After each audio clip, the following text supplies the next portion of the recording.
पूछी हम बाप दादा से बतिया पहले रहे कमन इज्जतिया। तीनों लोग पगड़ी बांधो, तीनों लोग तने गो आरजेडी वाला तो हो गमछिया हो भाई, भैया गमछिया दे जाओ। कहाँ बा सबन के पगड़ी बना राकेश भैया बाना तीनों के पगड़ी तभी गाना हो।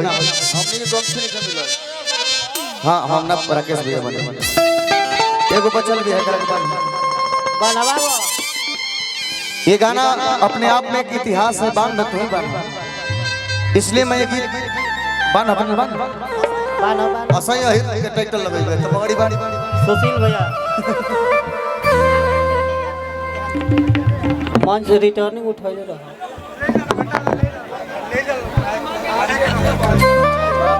आरजेडी खाती एगो सॉन्ग राकेश भैया खाती। ई गाना आप लोग बहुत प्यार दे रहे हैं। हां कि मुछिया ठीक करेला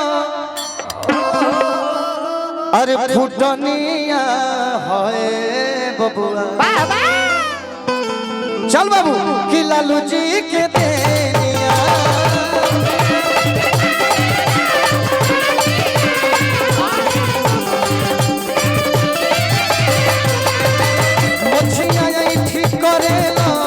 फुटनिया होए बबुआ लालू जी के देनिया।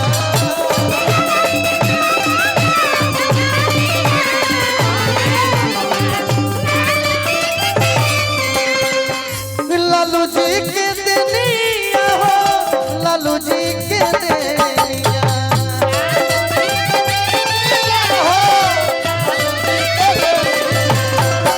ये गीत हमारे बड़े भाई श्री जख्मी जितेंद्र जी ने लिखा। जख्मी भैया के लिए एक जोरदार ताली आप लोग बजा दीजिए।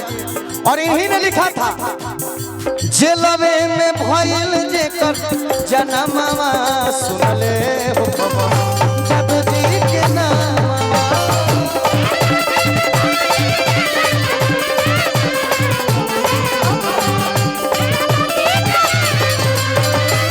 जेलवे में भइल जेकर जनमवा सुनले हो जादू जी के नाम।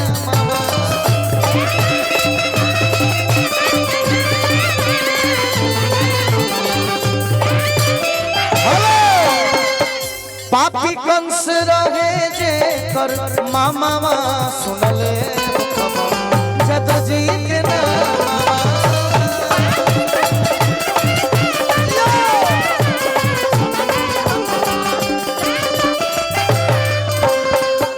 हेलो जख्मी भैया के दिमाग में पता न का आई ये लाइन जो लिखले ई लाइन में पूरा इतिहास लिख देले। हाँ कि पूछी हम बाप दादा से बतिया अरे पहले रख कवन इज्जतिया।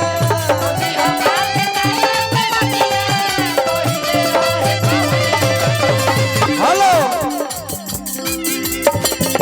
गुंडा लोग के डाउन कइल पनिया होए लालू जी के देनिया।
घोट दे के बाद ऐसे पगड़ी बनाई लो।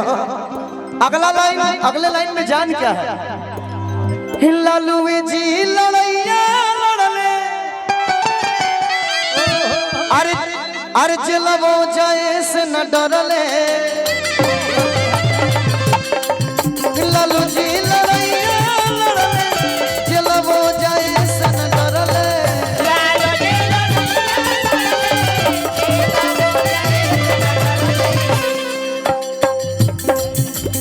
VI पंकज गुप्ता जी की तरफ से पुरस्कार टेलीकॉम से। VI पंकज गुप्ता जी बहुत बहुत पुरस्कार, 501 रुपया का पुरस्कार। जय जय हो। जड़ से मिटावाला गुलामिया हे बबुआ लालू जी के दे।